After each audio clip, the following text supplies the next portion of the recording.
We suffer in varied ways.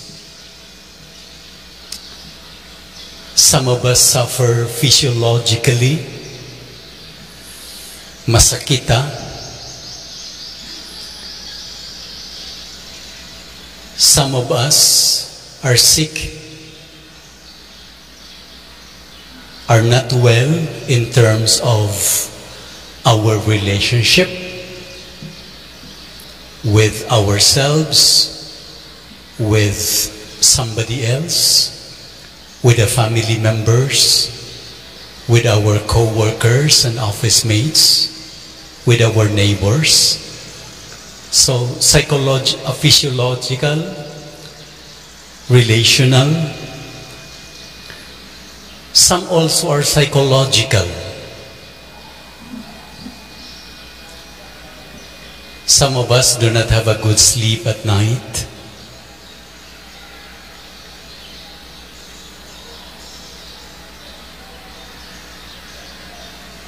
It can be in relation to some addictions and dependencies. But the sickness can also be moral and spiritual. We're living in sin and we are having a spiritual crisis. We have so many questions and whys towards God, and until now remain unanswered. And they caused sufferings to us. That is why, humanly speaking, or in the eyes of the world, suffering is something that as much as possible we want to avoid. We don't want to get sick in different forms, in different ways. Would it be physiological, psychological, relational, moral, or spiritual?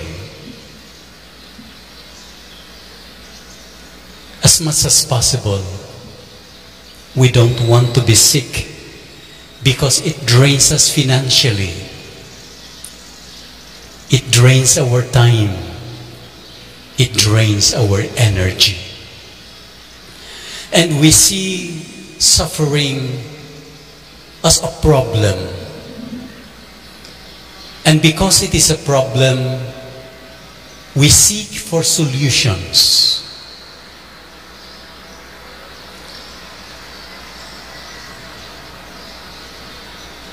But our readings for today look at suffering in a totally different manner. There is a spiritual vision that is being used in looking at suffering. Suffering from the biblical perspective is not just a problem to be solved. It is a mystery. It is a mystery that we can understand, but the more we understand it, the more there is to be understood.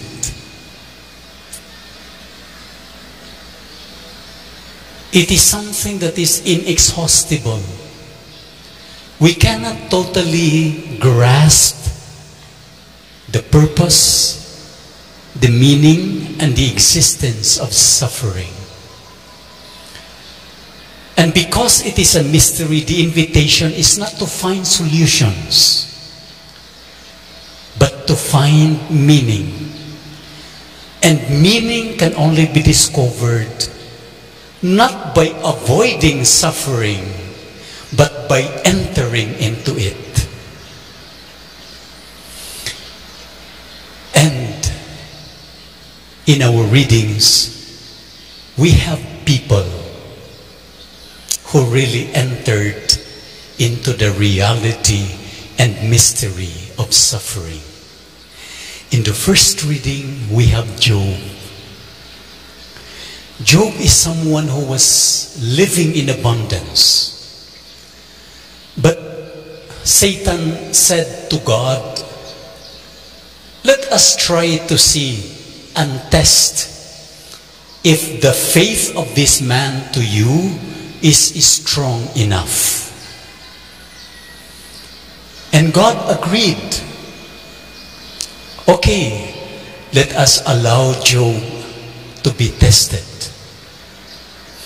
And the test was in the form of suffering.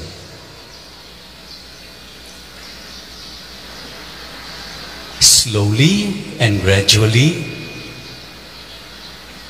Job, who was living in abundance, experienced poverty. Hinay-hinay, gikuha sa iya ang iyang mga kabtangan. Namatay ang iyang mga binuhi. And even members of his family died.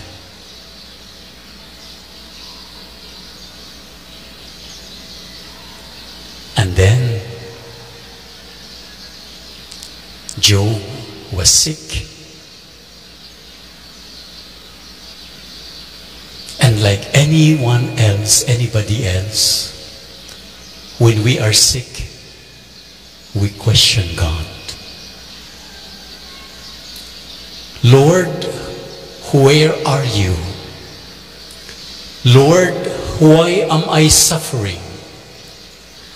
Lord, for how long will I suffer? When we suffer, we ask so many questions to God. But you see, God remains silent to the questions of Job, because God knows that Job will be able to enter into the very mystery of suffering if he will not hear the answers of God immediately. But what happened is, in the silence of God, Job turned to his friends for answers. And they offered answers. But the answers led to more questions.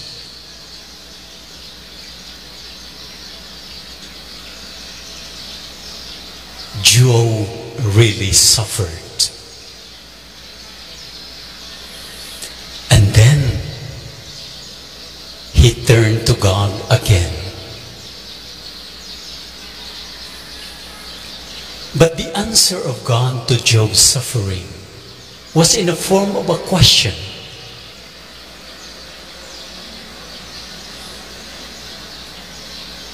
God asked Job, "Job, where were you when I created the world?"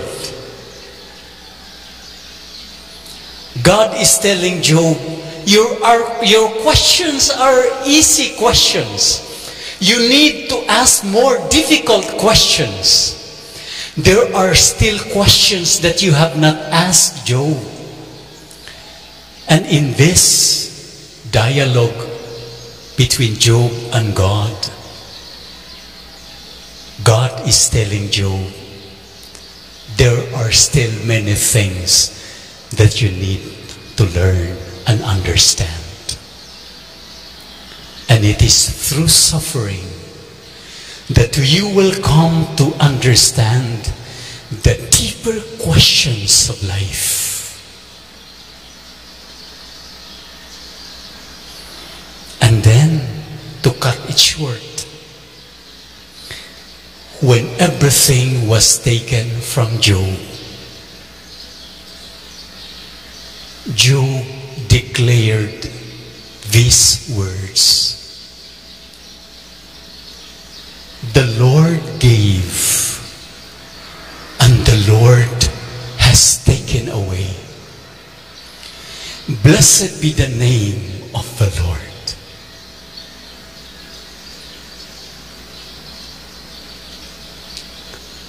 Job knew through suffering that everything is a gift.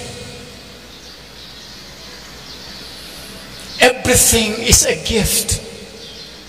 And God can take it anytime and in any way He wants. But the greatest gift that Job received was the realization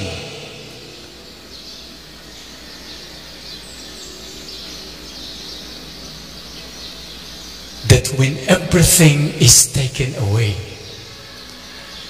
the Lord continues to care and love him. And that is the greatest gift that satisfies the heart of Job more than the abundance of life, more than anything else.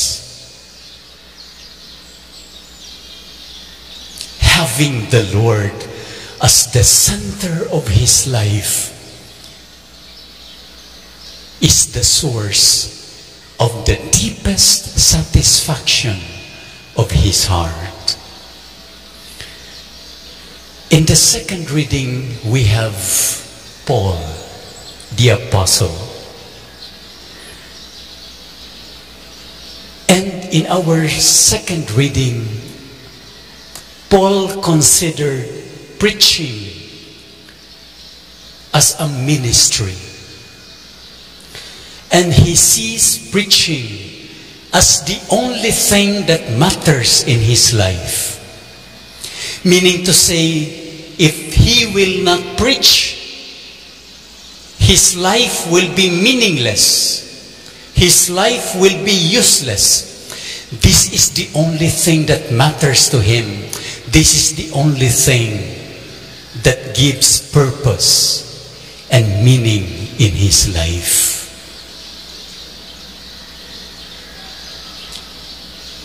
And so he considers preaching not as a profession where he can gain something, where he will receive a good salary.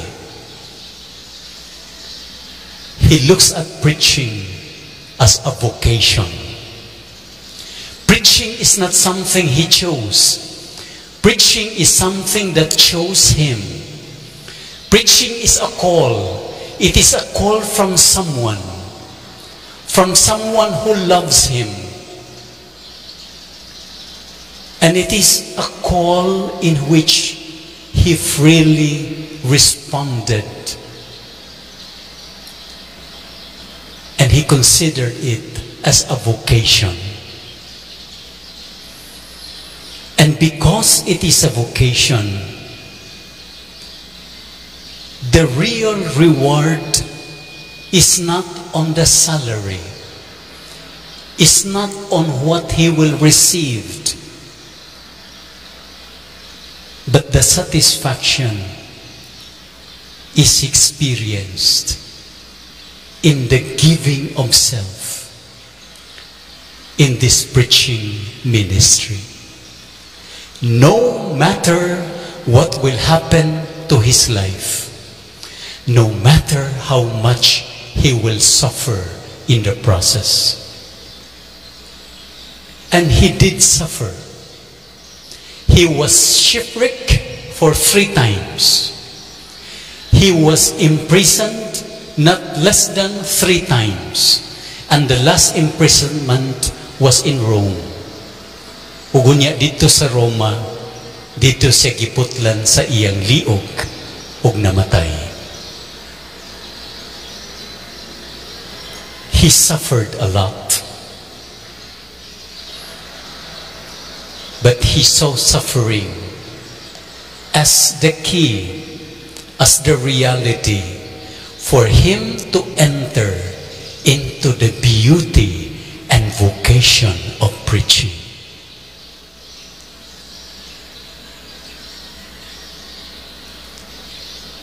The most meaningful decision in life for every one of us is not on having chosen a job with the biggest salary,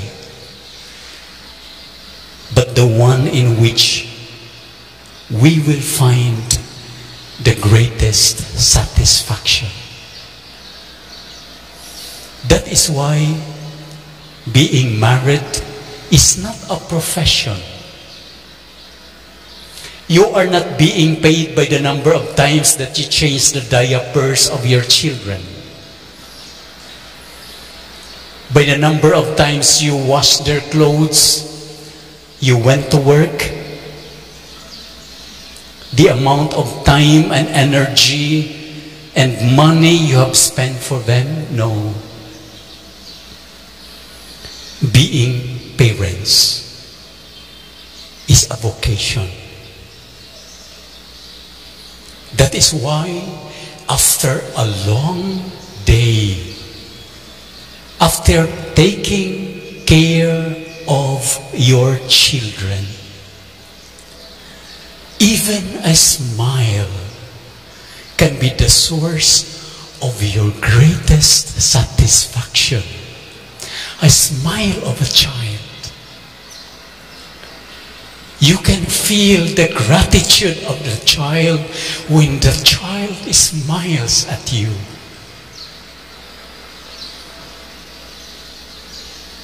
When you see your child growing, when you see them passing during graduation time,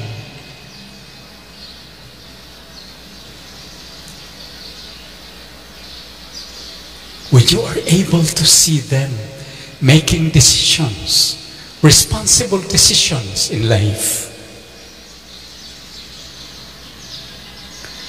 For you who are teaching, it's natural for a teacher to find a school in which you will be provided with a higher salary. That's fine. But more than that, teaching is a vocation. The greatest satisfaction is not when you receive your salary. The greatest satisfaction of a teacher is when you see the eyes of your students sparkle because they understood the lesson. Right?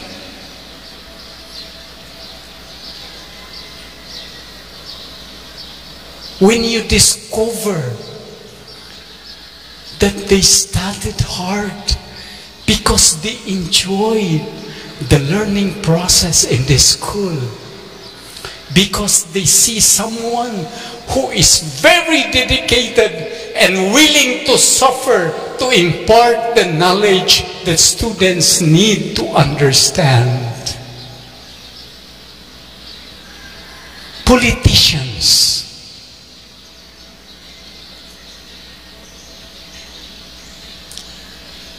you don't feel the greatest satisfaction in the salaries you receive, or in the perks that you receive. No.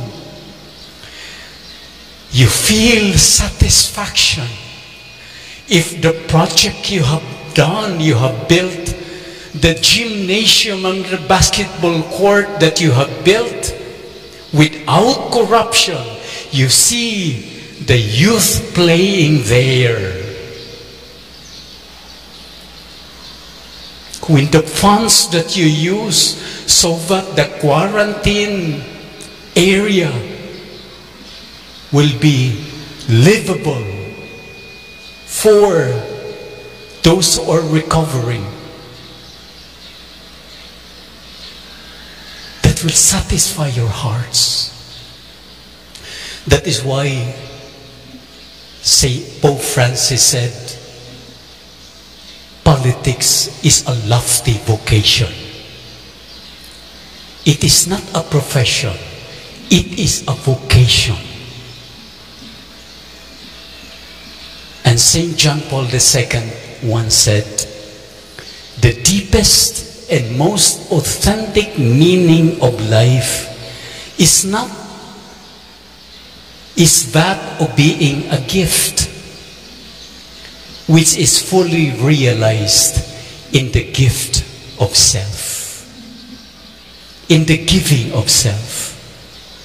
Whether you are a mother, whether you are a teacher, whether you are a priest, whether you are a choir, a lector, an office worker, a businessman, the greatest satisfaction is not on the salary or the profit.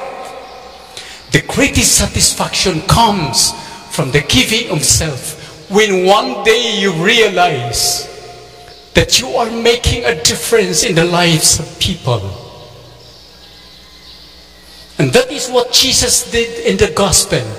He healed the sick, he cured the sick, he expelled demons. And in doing that, he was proclaiming of the reign of God. When Jesus healed the sick, he was not just healing the sick so that they will recover. He was actually proclaiming that God's power is more powerful than sickness, than suffering. And that is the good news. And he did not heal everyone. He went to other villages to preach and to heal other people who were sick.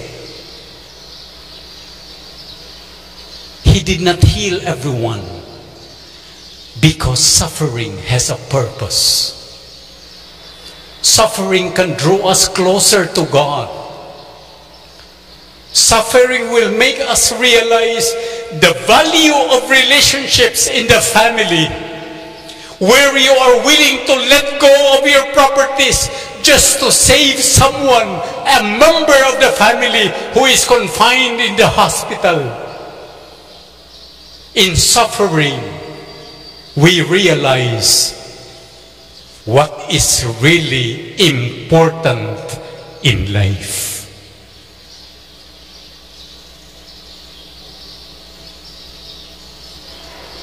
There were two blood sisters. One is very healthy, but the younger one is paralyzed and cannot walk. So they saved money because they wanted to go to a pilgrimage in Lourdes and to pray there and to immerse this paralyzed sister to this miraculous water. And then they were able to do it. But after the immersion, they came out from the water with the younger sister still paralyzed.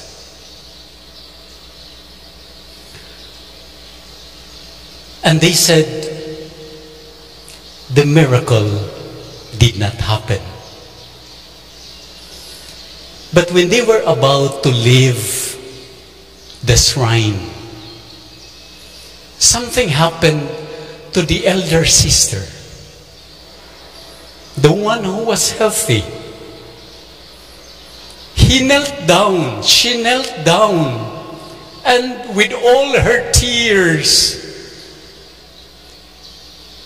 and at the top of her voice, heard by her younger paralyzed sister, she said, "Lord, from now on, I will carry my sister. I will be her feet. O dili nako siya pasagdan for the rest of her life." The miracle happened not to the paralyzed sister. The miracle happened to the sister who was gifted with health. And what a gift! What a precious gift! more than anything else, how beautiful to live a life where I can serve as the feet of someone else who cannot walk. And that is why suffering is a mystery. We don't have to solve suffering totally. Yes, we address sickness. Yes, we do something about it. But more than and above all the solutions that we employ, we know by heart that suffering has a purpose. Suffering has a meaning. Suffering will draw us closer to the people we love. And ultimately, it will draw us closer and closer to God.